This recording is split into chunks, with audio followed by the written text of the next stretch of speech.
bienvenidas a este vídeo tutorial en el que vamos a desarrollar todas y cada una de las imágenes que componen los paisajes relacionados con el bloque 1 del temario de Geografía de segundo de bachillerato.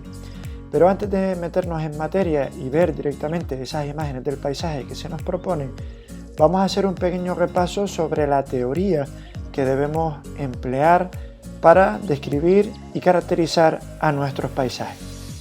Lo primero, recuerden que tenemos que definirlos entre paisajes naturales y paisajes culturales o humanizados, algo que nosotros también hemos llamado antrópicos.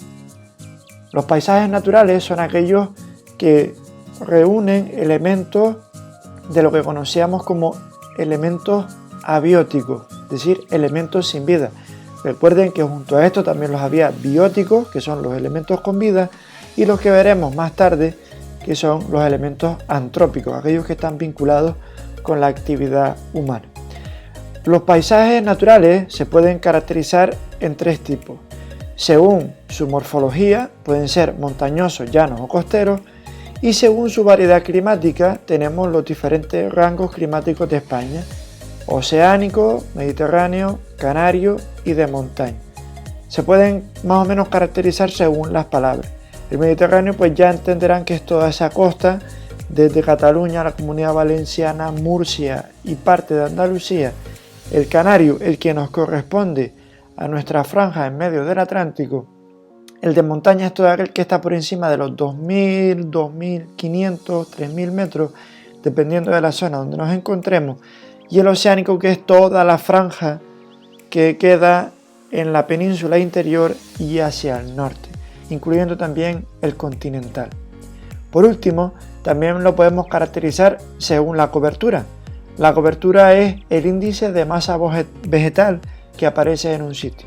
Así pues, tenemos bosques, matorrales, praderas, árido, desértico, que son aquellos en los que, como comprenderán, la cobertura es mínima o no existe directamente. ¿Qué elementos vamos a encontrar en nuestras imágenes para hablar de paisajes naturales? Pues bien, son estos cuatro que ustedes ven ahí marcados en rojo.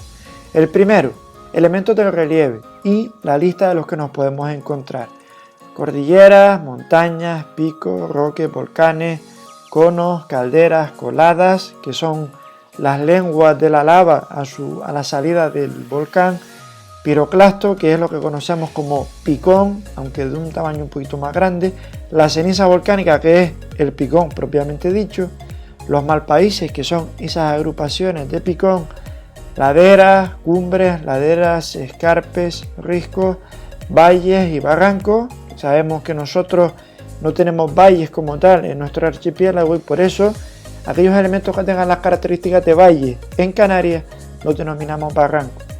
Cantos rodados, que son por ejemplo las piedras de las playas del norte de Gran Canaria, principalmente la de Agaete; ríos, que sabemos que nosotros no tenemos; puertos. Según el clima ya los hemos caracterizado. El agua la vamos a ver representada en ríos, cauces, desembocaduras, lagos, lagunas, cascadas, torrentes, arroyos, sedimentos, marismas y playas. Y por último la flora, que compone la biodiversidad, aquello que vamos a ver dentro de la característica de la cobertura. Dentro de ella hay diferentes tipos de paisajes, y es que cada rango climático, recuerden que en función del clima, de la orografía, del relieve, la exposición, en Canarias teníamos un tipo de vegetación. Pues bien, imagínense eso a nivel estatal, a nivel España. Los paisajes son mucho más diversos. Así pues, en la zona oceánica tenemos los bosques caducifolios con hayas y robles, landas y prados; paisajes de clima mediterráneo, los bosques perennifolios, aquellos que siempre tienen los árboles que siempre tienen su hoja, al contrario del bosque caducifolio que la pierde, hoja caduca. También tenemos matorrales, paisajes vegetales del clima canario, que son los que ya conocemos: el piso basal, el cardenal tabaibal, el termófilo, la laurisilva monteverde o termocanario, aunque este término no se utiliza mucho; el pinar y la vegetación de cumbre o de alta montaña. Esto en cuanto a los paisajes naturales. En cuanto a los paisajes culturales o humanizados, y que nosotros también hemos llamado antrópicos, vamos a diferenciar varios tipos de variedades. Por un lado, los rurales, aquellos que relacionamos con ámbitos agrarios y ganaderos. Por otro, los urbanos, los entornos de las ciudades, bien sea relacionado con servicios turísticos, servicios comerciales, la residencia, es decir, los bloques de viviendas, las casas, monumentales, de ocio, centros comerciales, etcétera, y deportivos, que pueden ser pues, estadios, pistas, pabellones, etcétera, etcétera. Además, por último, una tercera variedad, los industriales, que son los polígonos que están vinculados pues, a áreas urbanas que están muy próximas. Canarias, por ejemplo, en Gran Canaria conocemos el Goro, el Díaz Casanova, hay varios, muchísimos, sobre todo en la franja esa que va de Las Palmas de Gran Canaria a Telde, y posteriormente pues también hacia el sur hay unos cuantos más, como el polígono industrial de Arinaga, etc. ¿Qué elementos vamos a asociar a estos paisajes culturales humanizados o antrópicos? Pues bien, los vamos a diferenciar según el sector económico al que pertenezcan. Así pues tendremos relacionados al sector primario, secundario o terciario.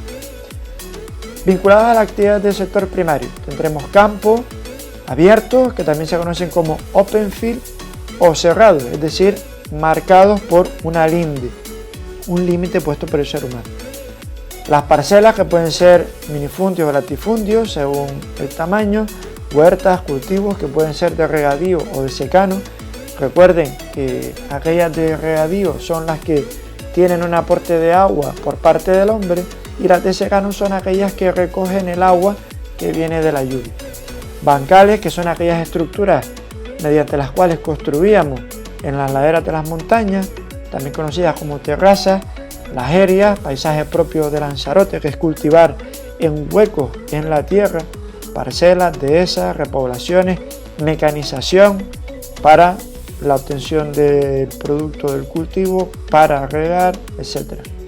La maquinaria agrícola, los invernaderos, granjas, prados, ganadería, que podemos definirla entre ovina, caprina, bovina, porcina, avícola, es decir, gallinas, cerdos, cabras, ovejas, vacas, todo lo que ustedes vean. Rebaños, viviendas rurales, que esto va a ser totalmente determinante para reconocer una actividad rural del sector primario. Encontraremos también vinculados a esos pajares, cortijos, haciendas, que son viviendas vinculadas en un ámbito rural a grandes explotaciones mineras, subterráneas o a cielo abierto, lo que conocemos como canteras, y el éxodo rural, que es cuando veremos pues, viviendas asociadas a pequeños grupos de cultivos que estén en abandono. Es como explicar por qué pasa eso. En cuanto a lo relacionado con el sector secundario, hablaremos de las fuentes energéticas que observemos. Si hay energías fósiles, como por ejemplo el petróleo, energías renovables como la eólica, la solar, la fotovoltaica, aerogeneradores, placas, paneles solares, las industrias. Esto está relacionado con el paisaje industrial, los polígonos, los parques tecnológicos, las fábricas, las empresas, las centrales que pueden ser eléctricas, nucleares, refinerías de petróleo, y todo lo vinculado a esto, que es hablar de que con este paisaje pues el índice de contaminación industrial es claramente evidente.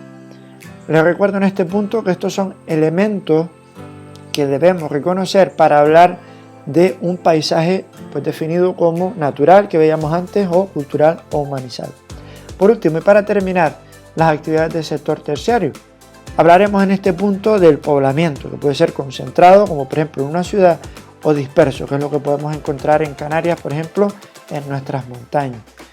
Ciudades, y dentro de ellas pues hablaremos del trazado, de si el plano es regular, radiocéntrico, ortogonal o irregular. Créanme que es muy fácil definir cualquiera de estos tipos haciendo caso a lo que nuestra vista percibe. Si vemos un orden, siempre lo consideraremos como regular. Piensen en una cuadrícula. Todo lo contrario a eso sería irregular. Radiocéntrico es si, como sucede por ejemplo en Madrid, de un punto empiezan a salir todas las calles. Recuerden esa foto que siempre les he comentado de cuando nos ponemos en la Puerta del Sol y ahí hay una plaquita que pone kilómetro cero de todas las carreteras radiales de España. La trama, que puede ser abierta o cerrada en función de si existen murallas, el tipo de edificación, los usos del suelo, principalmente será siempre de uso residencial, porque son casas lo que tenemos en las ciudades, aunque también nos podemos encontrar centros comerciales, comercios, lugares de negocios e incluso industrias dentro de la propia ciudad. Cascos antiguos, pueblos, barrios, murallas, edificios y un largo etcétera que reconoceremos siempre observando esas imágenes. De nuevo les insisto en que todo esto que hemos visto, tanto en los paisajes naturales como en los culturales o humanizados antrópicos, son aquellas cosas que podemos entrar a caracterizar dentro de todas y cada una de las imágenes que empezaremos a definir a partir de los siguientes vídeos.